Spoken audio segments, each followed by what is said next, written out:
digamos, dirigente de Unión Cívica Radical, yo te diría, si yo sigo siendo radical, no pertenezco a la UCR. Claro, no perteneces a la UCR tradicional, que está en el movimiento alfonsinista, ¿verdad? Yo estoy en el movimiento alfonsinista. Perfecto. Eduardo, como bueno. Miro Mansi, yo me fui de la UCR para seguir siendo radical. Bueno, quedó clarísimo. Bueno, ahí ese grupo lo integra también el Vasco Arrizabalaga, Nolito Bertoli y demás. Exactamente. Eduardo, bueno, me imagino que en esta época de pandemia las cuentas en el Instituto de Previsión Social deben estar más en rojo que nunca, ¿no? Exactamente, digo, si bien nosotros somos un organismo de empleados públicos, por lo tanto, digamos, la administración pública es la que nos transfiere los fondos de los trabajadores, entonces, por lo tanto, los trabajadores de la provincia de Buenos Aires no han perdido sus puestos, siguen trabajando. Tenemos las escuelas privadas que también aportan al IPS y la realidad están con serios problemas, algunas para hacer los aportes y las contribuciones correspondientes. ¿Y cómo están hoy las cuentas? Las cuentas del IPS están mal, no por la pandemia, sino por la Vidal. Sí. Digamos, la realidad es que el instituto tuvo 25 años equilibrado hasta que llegó el gobierno de Eugenia Vidal. Y a partir de ella modificó sustancialmente lo que es la relación activo-pasivo. Esto significa que bajó la cantidad de trabajadores que aportan al IPS, no de trabajadores en la provincia, porque lo que hizo fue incorporar 50.000 trabajadores como monotributistas, entonces por lo tanto aportan al ANSES en vez del IPS, y al mismo tiempo generó pánico en los trabajadores de la provincia con que le iba a cambiar la ley jubilatoria, por lo tanto se jubilaron en Malón. Entonces, digamos, esa circunstancia hizo que una caja que había sido equilibrada durante 25 años, hoy esté en rojo, digamos, tenemos un déficit cercano a los 3.000 millones de pesos mensuales. ¿Cuánto es el déficit? 3.000 millones mensuales. ¿Y cómo lo están financiando? Bueno, lo financia la provincia, porque la realidad es que, digamos, así como cuando el IPS tuvo superávit, el superávit del IPS fue a la provincia para financiarla, bueno, la ley prevé que en los momentos de déficit es la provincia la que tiene que financiar el déficit que tiene el instituto. Estamos trabajando para retomar la vieja relación activo-pasivo que teníamos. Estamos pasando los trabajadores que están como monotributistas a la planta transitoria de la provincia. Acaba la Dirección General de Escuelas de incorporar 20.000 docentes. Bueno, digo, todo este tipo de cosas hacen a avanzar en el equilibrio del propio sistema, por el cual, bueno, tenemos que reconstruirlo. A mí me tocó, cuando fui diputado provincial, allá en el 87-91, también, digamos, reconstruir el IPS, porque nosotros éramos en ese momento mayoría en la Cámara de Diputados y Cafiero era gobernador, pero también tenía un fuerte déficit de instituto, y ahí cambiamos la ley, hicimos varias reformas y permitimos que el instituto estuviera equilibrado durante 25 años. Bueno, hasta que llegó el último proceso democrático de la Eugenia Vidal y bueno, y terminó poniendo al instituto en crisis, digamos, fundamentalmente porque lo que pretendían era transferir el instituto de la provincia de Buenos Aires al sistema nacional. Eduardo, ¿cuántos jubilados hoy tiene el IPS? Jubilados y pensionados. 300.000. ¿Cuántos? 300.000, 297.000. Ah, un número importantísimo. Y 800.000 aportantes. Claro, ahí es donde empieza a verse la cuestión de que los activos no llegan a cubrir a los pasivos. El equilibrio de la caja, digo, es decir, la realidad, nosotros tuvimos históricamente una relación 3.6 entre activos y pasivos y hoy estamos en 2.60. Digo, ¿y cuál es la idea a futuro? Porque digo, así no va a haber número que cierre nunca. Bueno, por eso estamos intentando reconstruir esta relación, entonces por lo tanto los 50.000 monotributistas que la provincia tiene, estamos pasándolo a la planta transitoria, lo cual van a ser aportantes del ANSES, van a ser aportantes del IPS. Estamos proponiéndole a la mayoría de los trabajadores de la provincia de Buenos Aires que no se apuren en jubilarse. En la provincia de Buenos Aires, en la medida que nosotros, o el trabajador, digamos, se queda 5 años más, mejora su jubilación en 10 puntos. Entonces, por lo tanto, si el trabajador se queda trabajando y tiene la seguridad que nosotros no le vamos a cambiar ni la fórmula de cálculo ni la edad jubilatoria, esto va a hacer que, mejore su jubilación y a nosotros nos dé un espacio para reconstruir la finanza del instituto. Sí, lo que pasa es que muchas veces, o en la mayoría de los casos, lo que paga de jubilación el IPS comparado con un jubilado de ANSES es sustancialmente distinto los sueldos. Nosotros tenemos un promedio de jubilación de 47.000 pesos contra un promedio del ANSES de 27. Está bien, pero digo, las capas más bajas, digo, los empleados municipales, por ejemplo, de acá de Moreno, que se han jubilado, la mayoría no alcanzan ni los 20.000 pesos. Bueno, lo que pasa es que está relacionado al sueldo que tienen. Es decir, el IPS paga el 70% del mejor sueldo que tuvo durante 3 años, claro, a lo largo de su vida. Es decir, si el sueldo que cobraba la municipalidad es 15.000 pesos, digamos, la realidad no puede cobrar mucho más de jubilación.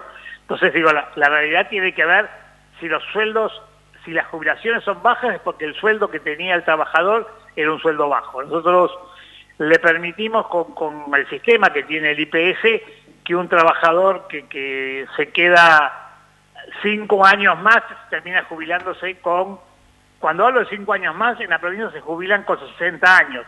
Por lo tanto, si se jubilan a los 65 años, tanto los hombres como las mujeres, esto le permite jubilarse con el 85 o el 75%, depende digamos, del régimen en el cual estuvo, si tiene aportes nacionales o no. Entonces, digo, la realidad casi se jubila con lo mismo que ganaba en la actividad, porque como hace un aporte del 16%, entre el 14 y el 16% del sistema previsional, casi se jubila con lo mismo que ganaba cuando estaba en la actividad. Claro. Eduardo, bueno, en el caso de mi madre, por ejemplo, empleada municipal desde hace muchísimos años, desde octubre del 2018 que está tramitando la jubilación y todavía no le salió. Acá nos escribió en el vivo de Facebook, también porque aparte de salir por el canal tradicional, también salimos por las redes, una señora que hace más de un año también está tramitando la jubilación y que todavía no le salió y que se habría quedado sin cobertura de idioma por haber cumplido un año ya. ¿Esto es así? Bueno, es probable, porque una de las cosas que se ha hecho es, digamos, entre el avance sobre la propia estructura del IPS, fue, digamos, generar un descalabro en su parte administrativa. Entonces, digo, nosotros tenemos en algunos casos atrasos muy importantes. Estamos trabajando en toda una reestructuración del IPS. Lo que pasa es que nos agarró la pandemia en el medio y esto nos va a demorar un par de meses en avanzar, pero la realidad es que nosotros necesitamos reordenar el IPS. Tiene una estructura de hace 25 años sin tocarla, cuando las jubilaciones antes eran todas en papel y no había computadoras, a un sistema como el actual, donde, digamos, se puede avanzar en lo que se llama las jubilaciones digitales. Entonces, digo, la realidad, estamos reconstruyendo la estructura prestacional del instituto y esto es un tema que esperamos en el término de este año, si en un par de meses podemos volver a la actividad de forma lógica, poder darle, digamos, que una jubilación en la provincia de Buenos Aires no pueda tardar más de 90 días. Esto es lo lógico, porque la realidad pasa de ser un trabajador activo, un trabajador pasivo con el mismo empleador, así que la realidad no debería tener un trabajador en la provincia de Buenos Aires que esperar más de 90 días para jubilarse. Bueno, y en el caso de esta mujer que denuncia que se quedó sin idioma por haberse pasado del año, ¿qué se le puede decir? Bueno, digamos, la realidad, no sé por qué se quedó sin idioma, porque si trabajaba en la provincia de Buenos Aires o en la municipalidad, le deberían haber seguido pagando. No entiendo por qué se quedó sin idioma. Pero digo, el hecho es que, es decir, si después vos querés pasarme los datos... Sí, le voy a pedir que nos pase personas, por privado a esta señora que escribió, que se me fue el mensaje ahora porque es en el vivo de Facebook, que nos pase los datos justamente que nos para pase el número de documento, el nombre y un teléfono para poder comunicarnos con ellos. Perfecto, le vamos a pedir eso porque, a ver, encima que se quede sin cobertura de salud, me parece que, Sí, es muy complicado. Sí, sí. Eduardo, entonces ustedes van a trabajar justamente en normalizar esto porque la verdad que es una vergüenza desde el Estado, no digo de la administración tuya ni la administración de Kicillof, no estoy cargando las tintas sobre una administración, sino sobre el Estado en su conjunto, que haya personas que casi 2 años para poder jubilarse y que no obtengan el beneficio, digo, un derecho, no un beneficio. Exactamente, así que digamos nosotros estamos trabajando seriamente para reducir eso porque digamos la realidad no solo que atenta contra los derechos de aquellos que quieren jubilarse, sino que en la medida que haya atrasos, esto le da lugar a que aparezcan estudios jurídicos que vienen a resolver esos problemas y también pueda haber específicamente focos de corrupción que se alientan específicamente de esos atrasos. Entonces digo, para nosotros, para darle absoluta transparencia al instituto, necesitamos que alguien que inicie un trámite jubilatorio a los 90 días esté jubilado. ¿Encontraron bolsones de corrupción ustedes? Digamos, más que encontramos, digamos, estamos intentando que no haya. Es decir, cuando algo se atrasa 2 años, siempre aparece la posibilidad de que alguien cambie el orden de un expediente por otro y por eso terminen generando, es decir, posibilidades de que haya ese tipo de situación. Entonces digo, frente a eso, nosotros tenemos que romper, digamos, la posibilidad de que estos atrasos, porque que no tienen ninguna justificación en la estructura del IPS, puedan funcionar. Eduardo, otra consulta que recibimos en estos tiempos tiene que ver con el bono que pagó ANSES de 3.000 pesos a los jubilados. ¿No fueron alcanzados desde aquellos jubilados del IPS? Claro que no, porque nosotros pagamos otra cosa. Si nosotros pagamos el 70% del sueldo del activo. Entonces, el bono de las jubilaciones nacionales están basados en otro equilibrio, de otra forma. Nosotros el 4% de los jubilados cobran la mínima, en el ANSES el 75% de los jubilados cobran la mínima. Ah. Y no hay posibilidad de discriminar hacia aquellos jubilados del IPS que menos ganan algún tipo de bono justamente para reforzar en esta época de pandemia. La realidad es que la provincia de Buenos Aires está en una situación compleja.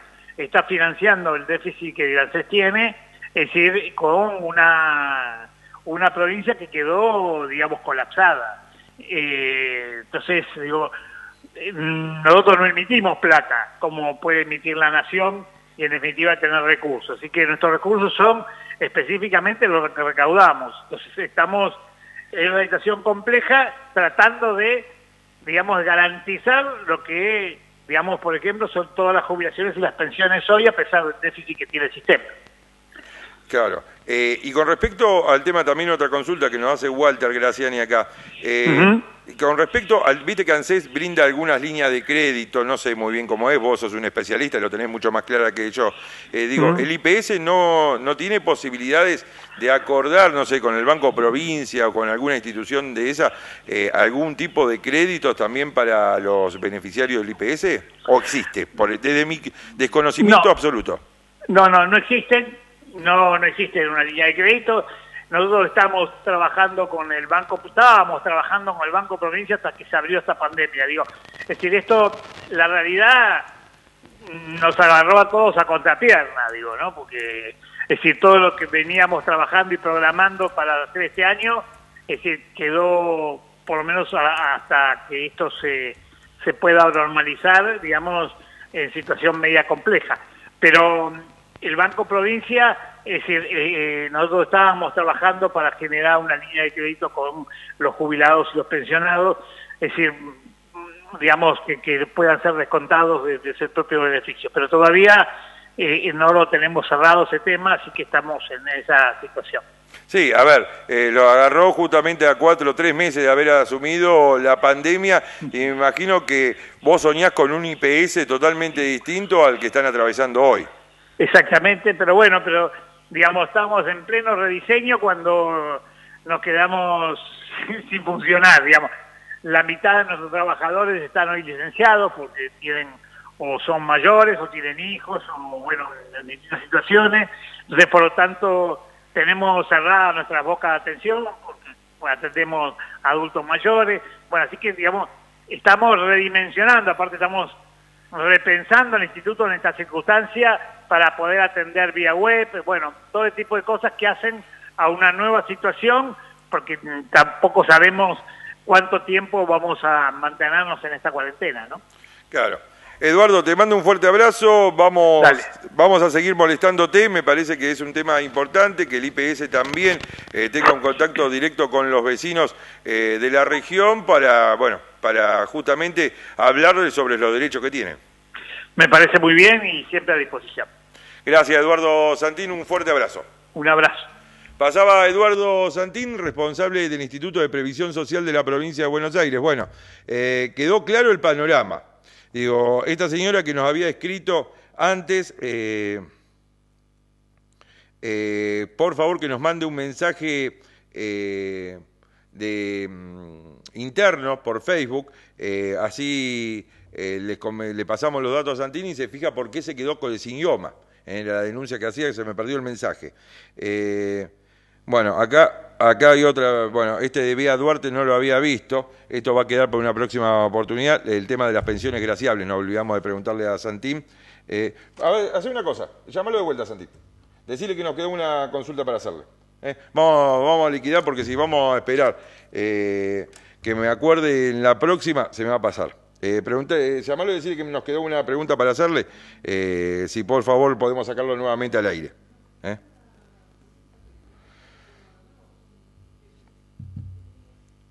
¿Estamos? Sí, señor. Eduardo, perdoname que te molestemos de vuelta, pero vos sabés que justo veí un mensaje acá que no lo había leído cuando estábamos hablando por teléfono. El tema de las pensiones graciables, ¿también pertenece al instituto? Ese es un tema. Ese es todo un tema. Estamos trabajándolo con Nación para digamos, tratar de que excluirlos de las limitaciones que tienen los 10.000 pesos. Axel Kicillof se lo llevó al presidente de la República el viernes pasado, porque nuestras pensiones graciables, o que tienen que ver fundamentalmente con discapacitados, son muy bajas, son entre 900 y 1.200 pesos. Acá me mandan un mensaje que pues, son de 900, hay una pensión de 920 pesos. Entre 900 y 1.200, 900 los adultos, 1.200 los chicos. Es decir, ¿cuál es la diferencia de nuestras pensiones con las nacionales? Que las nacionales son de 10.000 pesos. Es decir, es que nuestras pensiones tienen la obra social, tienen idioma. Claro. Mientras que las nacionales quieren incluir salud, que es inexistente. Entonces quienes optan por nuestras pensiones en general lo hacen porque necesitan un tratamiento médico. Claro. Y la realidad es que es decir, hoy esa pensión le está haciendo de tope, de válvula de contención, específicamente para después acceder a cualquiera de los planes nacionales. Claro. Así que estamos trabajando con Nación para excluir, digamos, podamos incluirlo en el tema de los 10.000 pesos. Sí, en el ingreso familiar de emergencia. Exactamente. Sí, porque justamente esa era la consulta. Y la última, y no te robo más tiempo, y te pido 1000 disculpas, pero leí el mensaje después, porque eso me lo habían planteado en la semana y la verdad que no podía creer que hubiera pensiones de 900, 920 pesos, la verdad que no me entraba en la cabeza. Sí, la realidad es un monto casi ridículo, pero digamos lo que tiene fundamentalmente es el tratamiento médico. ¿Existe la posibilidad entonces de que se aumente también el monto, más allá de esto que están negociando por el ingreso familiar de emergencia? Digamos, por ahora no tenemos recursos para aumentar los montos, por eso estamos trabajando con Nación para incluirlos en estos mecanismos. Estamos trabajando con Nación en dos cosas, una para incluirlo en los 10.000 pesos y otra que los chicos, los menores de 6 años, puedan acceder al plan de la ayuda de la comida. Ajá. Perfecto. Eduardo, no te molesto más, ahora sí, te mando un abrazo y gracias por la disposición.